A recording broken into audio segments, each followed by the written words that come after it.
En este día, amigo oyente, continuamos nuestra marcha por la primera epístola del apóstol San Pablo al joven Timoteo.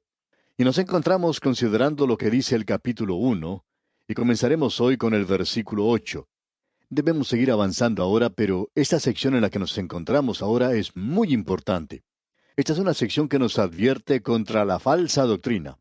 El problema era que había personas que estaban tratando de conseguir que los creyentes participaran en las religiones paganas de aquel día. Y había muchas de ellas, por cierto. Religiones misteriosas. La idolatría era una cosa muy abundante en Éfeso, y en ese lugar era donde estaba Timoteo. Y Pablo conocía muy bien esa zona porque él había estado allí. También había la idea de hacer del Antiguo Testamento simplemente un mito, y también el de tratarlo como una genealogía interminable que continuaba hasta el Nuevo Testamento, diciendo que no había ocurrido mucho cambio cuando vino el Señor Jesucristo, y que Israel en el Antiguo Testamento es la Iglesia, y que la Iglesia en el Nuevo Testamento es Israel, y toda esa clase de pensamiento. Y Pablo advierte en contra de eso. Luego, como vimos al final de nuestro programa anterior, Pablo advierte contra aquellos que eran legalistas y que estaban tratando de enseñar la ley. Ellos enseñaban que la ley era un medio de salvación, y con eso no terminaban las cosas, sino que enseñaban que la ley era un medio de santificación, y que lo que uno tenía que hacer era volver a estar bajo la ley una vez más. Eso aún después de haber sido salvos. Y debemos decir que la ley siguió un propósito, pero ella nunca fue un medio de salvación. Nunca fue dada la ley con ese propósito. Podríamos decir que era un agente de muerte por la sencilla razón que nos condena, un agente de condenación. Por tanto, podemos decir que la ley nunca fue dada para salvar al hombre. Fue dada para revelarle al hombre que él era un pecador y que necesitaba un Salvador. En realidad, bajo la ley, aún el mejor hombre en el mundo estaba condenado completamente, mientras que el Evangelio hoy permite que el peor hombre en el mundo pueda ser justificado si éste solamente cree en Jesucristo. El pecador no puede ser salvo por medio de buenas obras, porque él es incapaz de hacer eso. Al estar en la carne, Pablo dice que el hombre no puede complacer a Dios. Y creemos que debemos enfatizar eso, ya que hoy existe la idea de que usted puede complacer a Dios. Y amigo oyente, eso contradice completamente lo que dice la palabra de Dios, porque Él dice que eso es imposible. Por ejemplo, allá en la epístola a los Romanos, capítulo 8, versículo 8, leemos, y los que viven según la carne no pueden agradar a Dios. Es imposible agradarle. Usted nunca puede llegar a cumplir con las normas establecidas por Él.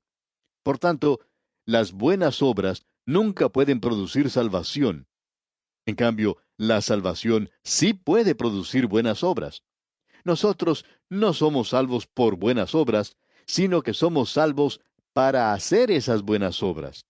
Pablo nos indica con toda claridad cómo somos salvos allá en su epístola a los Efesios capítulo 2, versículos 8 al 10, donde dice, porque por gracia sois salvos por medio de la fe, y esto no de vosotros, pues es don de Dios. No por obras, para que nadie se gloríe, porque somos hechura suya, creados en Cristo Jesús para buenas obras, las cuales Dios preparó de antemano para que anduviésemos en ellas. Bien, volvamos ahora a esta primera epístola a Timoteo y leamos aquí en el capítulo 1, versículo 8, donde dice, pero sabemos que la ley es buena si uno la usa legítimamente. Por cierto que la ley es buena. Como hemos dicho, nos revela la voluntad de Dios. Moralmente es excelente. Es muy buena para la conducta moral, pero no para la salvación. La ley no puede salvar a un pecador. Puede corregir a un pecador. Puede revelarnos que somos pecadores, y por cierto que sirve ese propósito. Pero ese propósito era el de demostrarnos eso. Nunca fue dada a un hombre justo, es decir, alguien que haya sido hecho justo por fe en Cristo, porque él ahora ha sido llamado a un lugar mucho más elevado ante Dios. Y ahora leamos el versículo 9. Conociendo esto, que la ley no fue dada para el justo, sino para los transgresores y desobedientes, para los impíos y pecadores, para los irreverentes y profanos, para los parricidas y matricidas, para los homicidas. La ley, por tanto, no fue dada para el justo, aquel que ha sido justificado ante Dios. Entonces, ¿Por qué fue dada la ley? Bueno, fue dada para aquellos que estaban sin ley. No matarás, por ejemplo. Eso no fue dado para el Hijo de Dios, que no está dando muerte a nadie, que no quiere herir a nadie, sino que quiere ayudar. Eso fue dado para aquel hombre que tiene el corazón asesino. Fue dado para controlar al hombre natural, y ese era su propósito. Y continuamos leyendo aquí en el versículo 10, para los fornicarios, para los sodomitas, para los secuestradores, para los mentirosos y perjuros, y para cuanto se oponga a la sana doctrina. Amigo oyente, cuando usted y yo vamos al Señor Jesucristo, somos salvos por un propósito o un principio que es diferente, por la gracia de Dios. Ahora hemos llegado a formar parte de la familia de Dios y hemos sido llevados a un nivel más elevado para vivir que ha cambiado completamente. Permítanos dar dos ilustraciones en este punto que quizá les sirvan de ayuda. Supongamos que aquí tenemos un juez en el tribunal. Ante él traen a una persona que ha quebrantado la ley, que ha quebrantado muchas leyes en realidad, y él debe ser sentenciado. Él debe pagar una multa muy grande y tiene que ir a la cárcel. Ahora el juez dice, yo tengo un hijo que ama a este prisionero. Tengo que condenarle. Él ha quebrantado la ley. Ahora mi hijo está de acuerdo en pagar la multa. Él es un hombre de dinero. También él ha dicho que va a ir a la cárcel. Él va a hacer eso en lugar de este hombre. Por tanto, el castigo ya ha sido pagado. Y yo voy a tomar a este criminal y llevarlo a mi hogar y lo voy a tratar a él como si fuera un hijo mío. Así es que este juez toma a este criminal y lo lleva a su casa. Ahora él no comienza a hablarle y decirle, no matarás, no hurtarás. Él es su hijo. Ahora él va a hablar con él de cómo debe amar a los demás miembros de la familia, de cómo debe actuar en la mesa, cómo tiene que obedecer a la esposa del juez. Él tiene que tomar parte en las actividades y obligaciones de la familia. Usted puede apreciar que él ahora se encuentra en una situación completamente diferente a la anterior. Pues bien, eso es lo que Dios ha hecho por el pecador. Por tanto, nosotros ya no estamos bajo la ley. Ahora estamos ocupando una posición muy superior a esa. La ley es para aquella persona que está quebrantando la ley. Eso fue dado al comienzo para controlar la vieja naturaleza de la carne. Permítanos presentarle ahora otro ejemplo. Creemos que con esto podemos demostrar lo que debería ser la vida en la familia de Dios. Una familia de Dios donde hay fe y amor y buena conciencia, como vimos en nuestro programa anterior. En cierta ocasión, un indio que se había convertido al cristianismo se encontraba haciendo un viaje en tren. Él tenía que hacer un viaje bastante largo y en cierto punto del viaje debía cambiar de trenes. Así es que cuando llegaron al punto intermedio, los pasajeros se bajaron del tren y esperaron en la estación. Debieron esperar como 2 o 3 horas hasta que pudieron conseguir el tren que estaban esperando. Bien, cuando este indio llegó a la ciudad de destino, dio su testimonio. Él estaba hospedado en el hogar de unos creyentes muy buenos. Y a este indio, entre otras cosas, se le invitó a hablar al grupo de los jóvenes. Y en este grupo de jóvenes se estaba llevando a cabo esa noche una discusión en cuanto a la ley y la gracia. Ellos no podían descubrir la diferencia que existía entre las dos, o el lugar que ocupaba la ley. Así es que este indio pidió permiso para tomar la palabra y dirigirse al grupo. De modo que él se puso en pie y dijo algo así. Veo que ustedes aquí están muy confundidos en cuanto a esto de la ley y de la gracia. Quisiera contarles una pequeña historia. Yo llegué a esta ciudad viajando en tren. Nos detuvimos en una estación para cambiar de trenes y allí fuimos a ubicarnos en la sala de espera. Mientras estábamos allí, noté que sobre la pared había un cartel que decía, no escupa en el suelo. Eso se encontraba en la parte interior y exterior del edificio. Era una regla en ese lugar. Observé el piso y me di cuenta que mucha gente había escupido en el suelo. Nadie prestaba ninguna atención a esa ley. Pero cuando llegué a esta ciudad de mi destino, y me colocaron en este hogar tan amable y hermoso, me invitaron a que me sentara en la sala de estar y me senté en ese lugar. Mientras esperaba al resto de la familia que llegara, observé que las paredes tenían cuadros muy hermosos, pero no había allí ningún cartel que dijera no escupa en el piso. Observé cuidadosamente el piso y la alfombra que allí había, y me di cuenta que nadie había escupido en el suelo. Esto era una ley en la estación del ferrocarril, pero era gracia en el hogar donde yo estaba morando. Y amigo oyente, esa es la diferencia. Esa es la verdadera diferencia. El hombre bajo la ley nunca la cumplió. Él nunca podía alcanzar ese nivel. La quebranta continuamente. Pero ahora él ha sido llevado por medio de la gracia a formar parte de la familia de Dios. Y él no va a salir y asesinar a otra persona. Él es ahora un hijo de Dios. Él no debería mentir. Pero cuando él hace eso, él está fuera de la comunión con Dios. De eso estamos seguros. Pero de todos modos, aquí tenemos ese ejemplo. Ahora, Pablo está diciendo aquí que estas cosas son opuestas a la sana doctrina. Es decir, poner al hombre bajo la ley, porque el Hijo de Dios se encuentra ahora en una familia donde el énfasis tiene que ser puesto en el amor, en la fe y en la buena conciencia. Ahora él dice, según el glorioso Evangelio del Dios bendito. Esa es una declaración de Pablo y es muy singular. Usted no encuentra esto en las cartas a las otras iglesias, pero la encuentra aquí, donde él escribe a estos jóvenes predicadores, según el glorioso Evangelio del Dios bendito.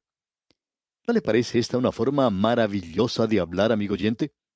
El glorioso Evangelio del Dios bendito que a mí me ha sido encomendado. Ahora, en el versículo 12, Pablo habla de una manera muy personal en este punto en particular.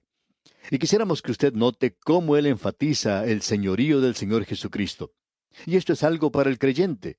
Esto es algo para la iglesia local.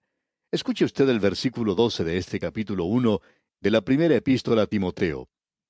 Doy gracias al que me fortaleció, a Cristo Jesús nuestro Señor, porque me tuvo por fiel, poniéndome en el ministerio.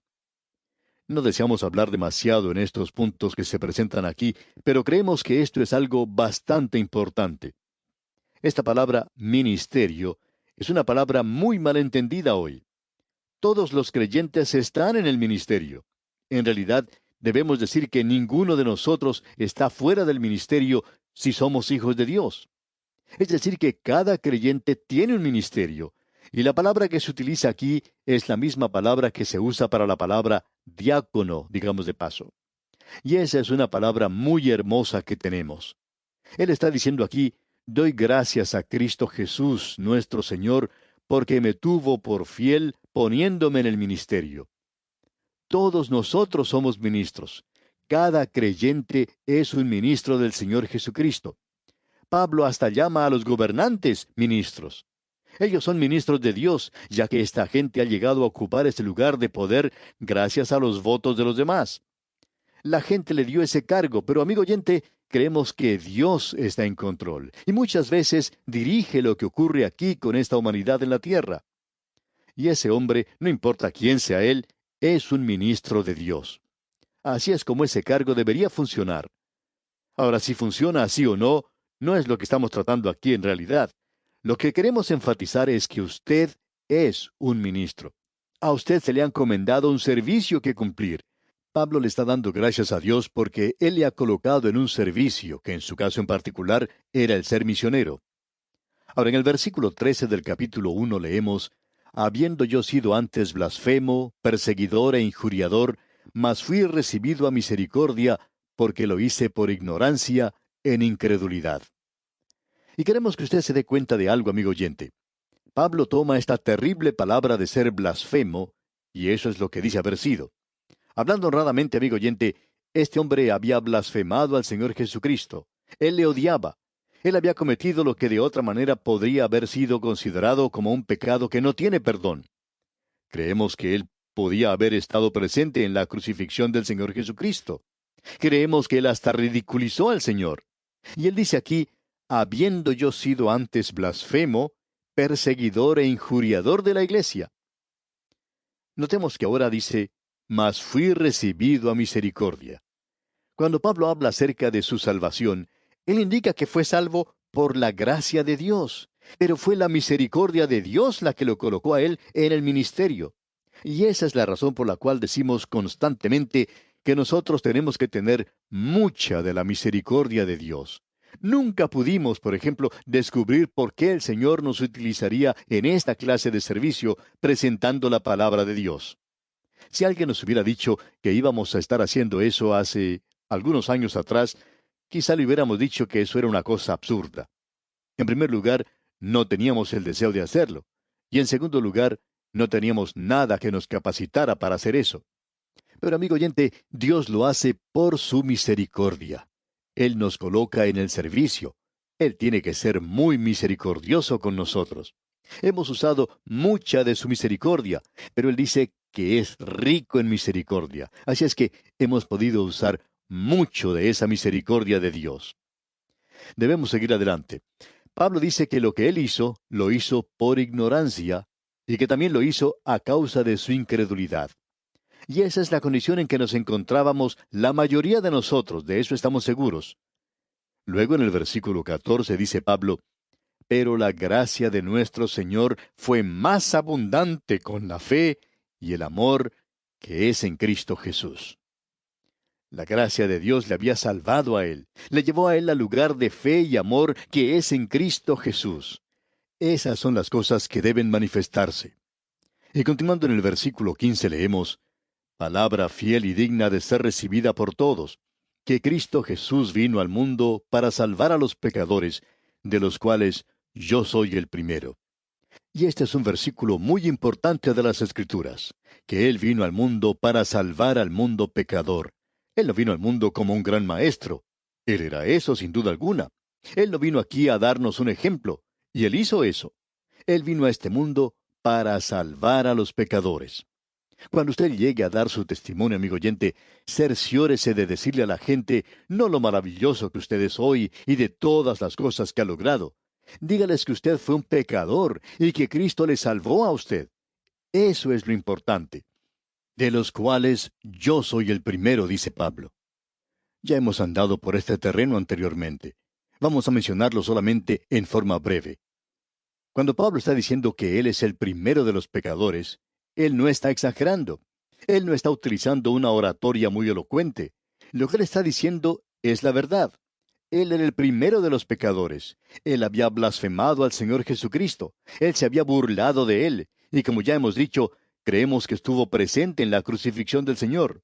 Uno no puede hundirse más. Y Pablo dice, yo he sido salvo. El Señor Jesucristo vino a este mundo a salvar a los pecadores. Bien, dice usted, yo no creo que Él pueda salvarme a mí, yo soy de los peores. No, amigo oyente, usted no lo es. Pablo es el primero entre los pecadores. Y el primero de los pecadores ya ha sido salvo, así es que usted, amigo oyente, también puede llegar a ser salvo si quiere serlo.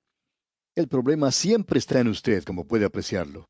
Usted puede ser salvo si quiere ser salvo. Todo lo que tiene que hacer es volverse a Cristo, acudir a Él. Él hará lo demás. Él es fiel, palabra fiel y digna.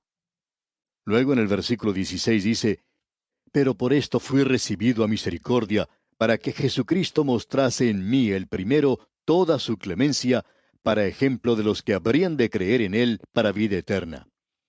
Pablo necesitaba misericordia para llegar a ser un ministro, para ser un misionero. Pablo dice, no solo soy un predicador del Evangelio, sino que soy un ejemplo de él. Y en el versículo 17 dice, por tanto, al Rey de los siglos, inmortal, invisible, al único y sabio Dios, sea honor y gloria por los siglos de los siglos. Amén. Pablo no podía continuar sin mencionar esta tremenda doxología. ¿Quién es el Rey de los siglos? Es el Señor Jesucristo. ¿Quién es Él? El único y sabio Dios. No me venga a decir, amigo oyente, que Pablo no hizo del Señor Jesucristo un Dios. Él le consideraba al Señor Jesucristo Dios manifestado en la carne. Y aquí Él nos da este tremendo testimonio. Y en el versículo 18 dice, este mandamiento, hijo Timoteo, te encargo, para que conforme a las profecías que se hicieron antes en cuanto a ti, milites por ellas la buena milicia.